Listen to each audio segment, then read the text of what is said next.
Сегодня в штабе «Татар» у нас проходит ифтар. Здесь собрались врачи, медицинские работники и все люди, которые имеют какое-то отношение к медицине. Так называемая группа «Гиппократ». Кадрлы дуслар, яшьләр, бер сүз сезгә әйтәсем килә. В этот священный месяц, Рамадан, наверное, как специально Господь придумал, чтобы мы с вами немножечко остановились и подумали, что происходит в мире, но что происходит в нашей душе, это должно быть в нашей душе. Я желаю вам от всего сердца, чтобы ваши мысли, ваши души очистились, и чтобы вы могли послушать действительно зов своего сердца. Сегодня, когда вокруг происходит турбулентность, когда все вот меняется, самое главное, чтобы вы вернулись к истокам, к своим традициям. И всегда думайте о том, что ваши поступки, они оцениваются не людьми, они оцениваются Всевышним. Пусть в вашей душе будет только мир, несмотря на то, что происходит вокруг. Очень приятно, что есть куда приходить молодежи, где мы найдем друг для друга поддержку, научим, как начинать пост, и всегда найдем доброе слово и сможем хорошо вместе провести время. Сегодня очередной день, осталось не так много до конца поста Рамадан.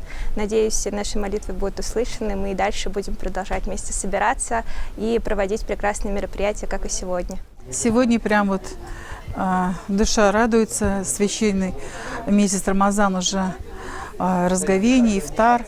И сегодня вот это, конечно, было очень много сказано про священные книги, мудрые вот, читали иманы.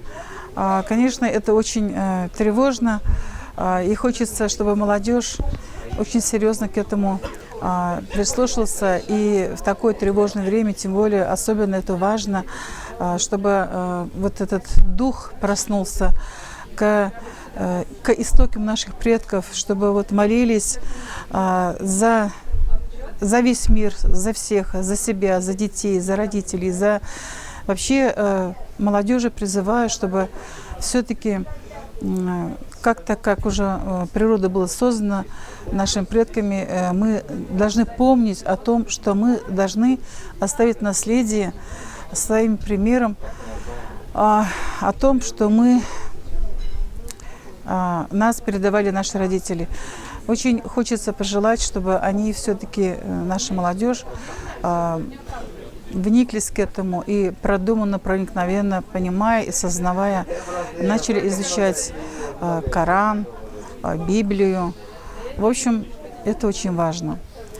Искренне хочется, конечно же, пожелать всем мира в душе, мира вообще, мира на земле.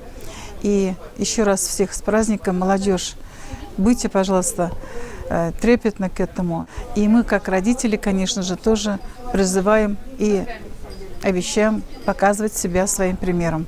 Наступает последние 10 дней священного месяца Рамадан.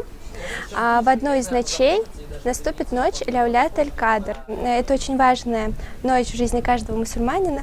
Мы не знаем, когда она, но, как говорится в хадисах, эта ночь была в какой-то из нечетных дней, дат. Вот, поэтому давайте все вместе выстаивать ночные молитвы, молиться, и проведем это время с пользой дела. Всем благословенного Рамадана желаю и легкого поста.